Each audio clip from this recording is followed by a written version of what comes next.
네, 이번 시간에는 우리가 애니메이션을 만들기 위해서 애니메이션 기초에 대해서 조금 이야기를 하려고 합니다. 근데 그 전에 제가 올해 목표를 구독자 50명을 올해 목표로 세웠는데 네, 올해 말까지는 50명을 목표로 55명이 됐습니다. 우와, 대단히 감사를 드립니다. 제가 2012년도부터 대학에서 강의를 했는데 가장 많은 인원수를 놓고 강의를 했던 게 45명 정도였어요. 그래서 구독자가 한 50명만 돼도 네, 제가 했던 어떤 강의들보다도 더 많은 사람들이 출석하는 거니까 50명으로 잡았었는데 올해 말까지 목표를 80명으로 다시 또 조절을 해야 되나 봐요. 그래서 저는 원래 처음부터 블렌더 강의를 하려고 채널을 시작한 건 아니에요. 감격해서 쓸데없는 얘기를 했네요. 자, 이번 시간에는 애니메이션에 대해서 좀 알아보려고 하는데요. 초창기의 애니메이션은 한 장 한 장 그림을 그리는 거였어요. 이 한 장 한 장 그려진 그림을 빨리 돌려서 애니메이션을 만들었었죠. 예전에 우리가 책 이렇게 쫙 해가지고 하는 것처럼요. 근데 지금은 거의 모든 프로그램들이 사용하는 애니메이션 방식은 키프레임 애니메이션 방식입니다. 키프레임 애니메이션 방식의 원리는 자, 시간이 이렇게 흘러간다고 생각했을 때 여기에서는 3이야. 그리고 여기에서는 6이야 라고 했을 때 이 자리에 3이 키가 되는 거고요. 이 자리에 6이 키가 되는 겁니다.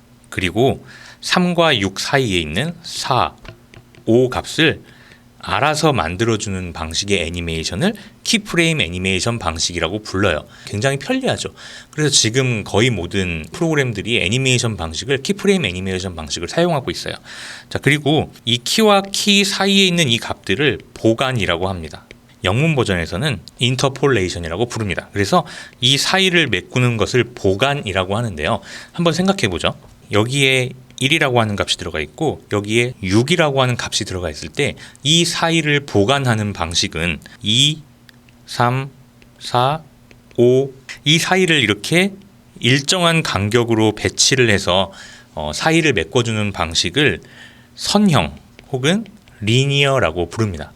자, 그런데 모든 움직임들이 똑같은 속도로 움직이지는 않죠.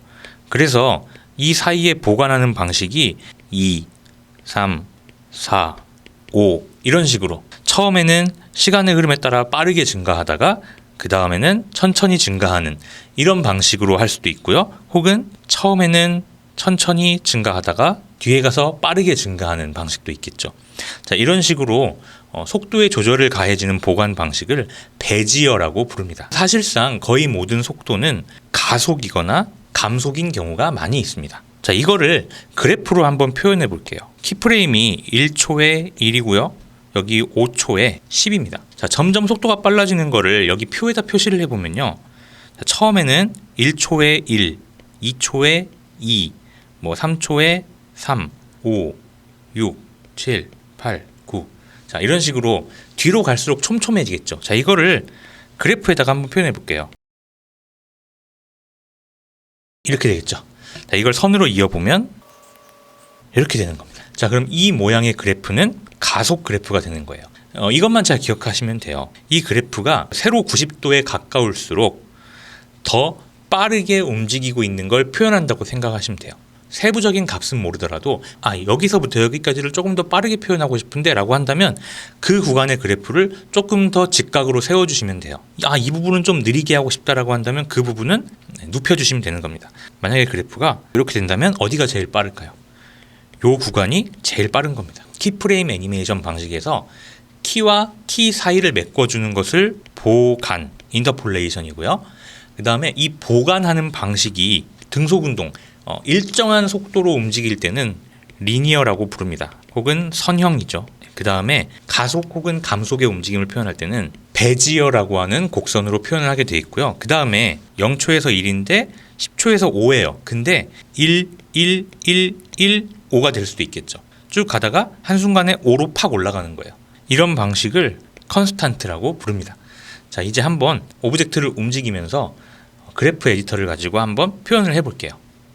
이 정육면체를 이 바닥면에 딱 붙게 만들어 볼게요.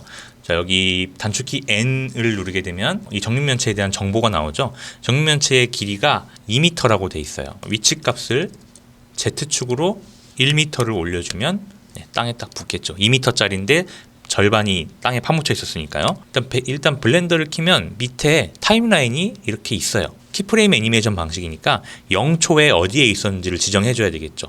그러려면 0초에 키프레임을 만들어줘야 됩니다. 자, 로케이션 위에다가 마우스를 놓고 알파벳 I를 누르면 여기에 키프레임이 하나가 생겨요. 0초에서는 여기에 있고 30프레임에서는 옆으로 좀 움직여 볼까요? G 누르고 X축으로 조금 움직여 볼게요. 움직여도 여기에 키프레임이 기록이 되어 있지 않아요. 또 키프레임을 입력해 주려면 I를 눌러주면 됩니다. 키프레임이 또 생겼는데 매번 이렇게 I를 누르는 게 귀찮을 때는요, 오토 키프레임이라고 하는 게 있어요. 자, 이 오토 키프레임을 활성화시켜 놓은 상태에서는요, 뭔가가 움직이면 그 자리가 다 기록되는 거예요. 많은 경우에 편리하지만 불편한 일들도 종종 발생을 합니다. 그래서 취향에 맞게 선택하시면 되고요. 자, 0초에 여기 30프레임에서 여기 1을 해놓으니까 이렇게 움직이게 되죠. 자, 이거를 그래프 에디터를 한번 열어볼게요. 자, 이쪽 사이드를 열어서요, 그래프 에디터를 열어보겠습니다. 자, 그러면 그래프가 생겨 있어요. 자, 이거를 이렇게 열어보면, 자, X 로케이션, 자, X축의 위치가 변하고 있죠. 이 타임라인이나 그래프 에디터를 볼 때는요, 컨트롤을 누른 상태에서 마우스 휠 버튼을 눌러서 좌우로 움직이면 이렇게 가로로 확대가 되고요, 위아래로 움직이면 세로로 확대 축소가 됩니다. 자, 이렇게 보면 일단 움직임이 완전한 등속 운동은 아니에요. 그죠? 자, 이 그래프를 자세히 보시면 완전히 반듯한 선은 아니에요. 자동으로 속도가 이지 인, 이지 아웃이라고 표현을 하는데, 시작할 때와 끝날 때 약간씩 속도가 느려지는 걸 말합니다. 자, 천천히 시작했다가 또 천천히 끝나요. 이거를 완전한 선형으로 만들어주고 싶을 때는요, 드래그해서 키프레임을 쭉 선택한 다음에 알파벳 T 버튼을 누르면 컨스턴트, 리니어, 베지어 중에 선택할 수 있습니다. 완전한 등속을 하고 싶으면 리니어겠죠. 자, 그러면 반듯해졌어요. 움직여보면 처음부터 끝까지 일정한 속도로 움직이게 됩니다. 자, 다시 베지어로 바꿀게요. 자, 요 가운데 있는 이 자리가 키프레임 값이 지정되어 있는 자리고요, 양쪽에 있는 이 점들은 핸들러라고 불러요. 그래서 이 점들이 이렇게 움직여서 베지어의 움직임을 막 바꿔줄 수 있는 겁니다. 이 사각형이 X축으로 쫙 움직일 때 점점 천천히 가게 하고 싶어요. 자, 그럼 어떻게 하면 될까요? 빠르게 움직이는 구간은 90도에 가깝게 세워주면 된다고 했죠.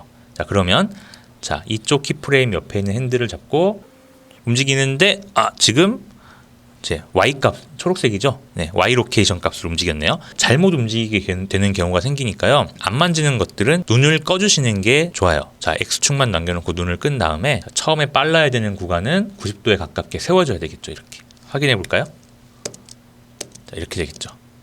자, 반대로 점점 빨라지는 움직임을 표현하고 싶으면 어떻게 하면 될까요? 자, 뒷부분을 세워주면 되겠죠. 이렇게 시작할 때는 다시 돌려놓을게요. 재생해 보면요, 이렇게 되겠죠. 그래프 에디터는 다양한 키프레임들이 들어가 있을 때 이 그래프들이 굉장히 복잡해 보이기 때문에 어렵게 느껴지지만, 사실 필요한 그래프 하나하나만 뜯어보면 돼요. 그리고 이 원칙만 잘 기억하시면 됩니다. 수직에 가까울수록 빠르다. 이 사각형이 이런 식으로 움직이는 건 사실 별로 재미가 없죠. 이럴 때 참고하면 좋은 자료가요, 디즈니에서 만든 애니메이션의 12가지 법칙이라고 하는 게 있어요. 따로 설명을 드리진 않고 구글에 검색을 해보시면 이렇게 나와요. 제가 봤을 때는 이게 제일 설명을 잘한 영상인 것 같더라고요. 링크를 첨부해 놓도록 하겠습니다. 애니메이션을 만들 때 하나하나 구현해 가시면 좋은 애니메이션을 만드실 수가 있는데요, 일단 이 사각형이 움직일 때 쭉 가는 게 아니라 슉 이렇게 움직여주면 훨씬 더 재미있고 매력적인 애니메이션이 되겠죠. 한번 해보도록 할게요. 오른쪽 버튼 누르고 클리어 키프레임즈 하면 키프레임이 삭제돼요. 이 사각형이 이동하는 방향에 따라서 이렇게 휘어지게 하고 싶어요. 그러려면 일단 에디트 모드로 들어가서요, A 눌러서 전체 선택하고 오른쪽 버튼 눌러서 सब디바이드를 해줄게요.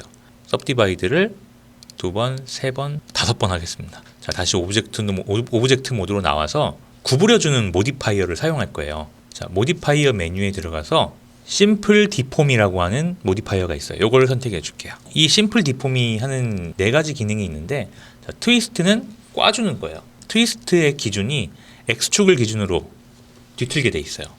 자, 이 축을 바꿔보면 이런 식으로 Y축 혹은 Z축으로 이렇게 트위스트 할 수 있겠죠. 앵글을 이렇게 늘려줄 수 있고요. 자, 밴드는 구부리기입니다. 구부리기. 자, 지금 Z축을 기준으로 구부러졌죠. 네, 세로축을 기준으로 이렇게 구부린 겁니다. 자, X축으로 구부리게 되면 이렇게 되겠죠. 이 테이퍼는 이런 식으로 한쪽을 점점 가늘게 표현해 주는 걸 테이퍼라고 부릅니다. 자, 스트레치는 늘려주는 거예요. Z축을 기준으로 늘리면 이렇게 이런 식으로 표현이 되겠죠. 이렇게 이동하는 걸 표현하고 싶은데 자, 중심점을 기준으로 얘가 이렇게 흔들리게 돼 있어요. 지금 3D 커서가 여기 딱 00 위치에 와 있으니까 오른쪽 버튼 눌러서 Set Origin에서 Origin to 3D 커서 해주면 중심점을 기준으로 회전을 하기 때문에 이렇게 할 수 있겠죠. 혹은 중심점을 원래 이렇게 위치에다 이렇게 놓고 한다면 여기 Restriction이라고 하는 메뉴 안에 리미트가 0 있고 1이 있는데 구부릴 때 요만한 막대기를 구부린다고 했을 때 어디서부터 어디까지를 구부리는가를 지정을 해줄 필요가 있겠죠. 자, 구부리기 시작하는 지점의 위치가 0에 있고요. 구부리는 범위에 끝나는 위치가 1에 있는 거예요. 자, 0과 1로 돼 있으면 오브젝트의 전체를 다 구부리는데 활용하는 거고요. 자, 만약에 처음 시작 지점이 0이 아니라 0.5다. 그러면 0.5에서 1까지의 범위만 구부리는데 사용을 하는 겁니다. 여기를 만약에 0.5 입력을 해주면 아래에서부터 절반까지는 가만히 있고 위에 절반만 구부러지게 되죠. 0.5에서 0.7까지만 구부리겠다라고 한다면 어떻게 될까요? 그러면 이 중간에 일정한 부분만 이런 식으로 구부러지게 되겠죠. 지금은 중심점을 바닥으로 놓고 하도록 할게요. Set Origin, Origin to 3D 커서 해주고요. 리미트를 0으로 해주겠습니다. 애니메이션을 구현할 때요. 큰 동작부터 세부적인 동작으로 좁혀나가는 것이 좋습니다. 그럼 일단 이동하는 동작부터 만들어주는 겁니다. 위치값에 I 눌러서 키프레임 만들어주고요. 30프레임, 1초 정도 되겠죠. 30프레임에서 G 누르고 X축으로 이렇게 이동을 할게요. 자, 재생을 해보면요. 이렇게 되겠죠. 처음에 빠르게 출발해서 마지막에 느리게 도착하는 걸 표현하고 싶어요. 감속하는 걸 표현하려면 X 위치만 그래프를 만질 거니까 나머지는 눈을 다 끄도록 하겠습니다. 이렇게 여러 개의 속성에 눈을 끌 때는 클릭하고 그대로 드래그 하시면 돼요. 자, 처음에만 빠르고 마지막에 느리게 하고 싶다라고 한다면 처음에 90도에 가깝게 세워주면 되겠죠. 자, 그러면 이렇게 가게 되는 거죠. 자, 그 다음에 빠르게 출발했으니까 이렇게 움직이면 되죠. 꺾이는 걸 한번 만들어 볼게요. 여기 앵글 값에다가 애니메이션을 줘야 되겠죠. 자, 얘도 키프레임을 만들어 주는데 옆에 있는 점 하나 있어요. 요거를 눌러주시면 키프레임이 생성됩니다. 처음엔 0이었다가 출발하고 얼마 안 돼서 한 2프레임 정도 뒤로 갔을 때 Y축을 기준으로 이렇게 값을 만져가면서 하면 됩니다. 자, 시작하자마자 붕 하고 여기에서는 원상복구해야 되겠죠. 여기서 이렇게 가서 이렇게 되겠죠. 구부러진 정도가 원상복구 되는데 너무 재미없게 돌아오죠. 마지막 부분도 조금 빨랐으면 좋겠어요. 앵글 값만 눈을 켜주고 앵글도 마지막 부분을 이렇게 세워주면 자, 이렇게 하게 되죠. 12가지 원칙 중에 팔로우 스루라고 하는 원칙이 있어요. 후속 동작을 이야기하는데요. 한번 만들어 볼게요. 이렇게 왔다가 뿅 여기서 30프레임까지 와서 하나, 2프레임 정도 뒤로 가서 앞으로 쏠려야 되겠죠. 자, 저는 지금 여기 오토 키프레임을 활성화 시켜놨습니다. 띵 하는 거 했을 때 점점 이 각도가 줄어야 되잖아요. 이럴 때는 직접 값을 입력해 주는 게 좋아요. 여기다가 20도를 입력해 줄게요. 하나, 2프레임 정도 뒤로 가서 마이너스 15도. 점점 줄여야 되니까요. 하나, 둘, 뒤프레임 가서 얘는 10도. 하나, 둘, 뒤프레임 가서 마이너스 5도. 뒤로 가서 0도. 한번 확인해 볼게요. 쭉 했을 때 푹!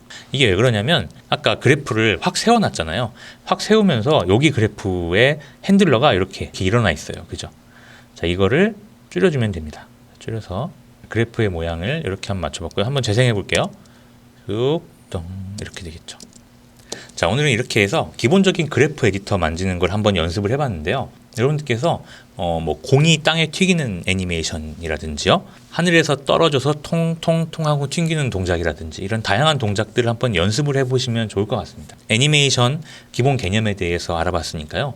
다음에는 조금 더 복잡한 애니메이션을 만드는 방법을 알아보도록 하겠습니다. 오늘도 수고하셨고요. 제가 방학 때 이상하게 더 바빠요. 뭐 논문부터 시작해서 해야 될 일들이 많다 보니까 정기적으로 최대한 업로드를 하기 위해서 노력을 하고 있습니다. 그래서 기본 과정 끝나면 실전 과정까지 해서 준비를 하고 있으니까요. 최선을 다해서 채널을 운영을 해보도록 하겠습니다.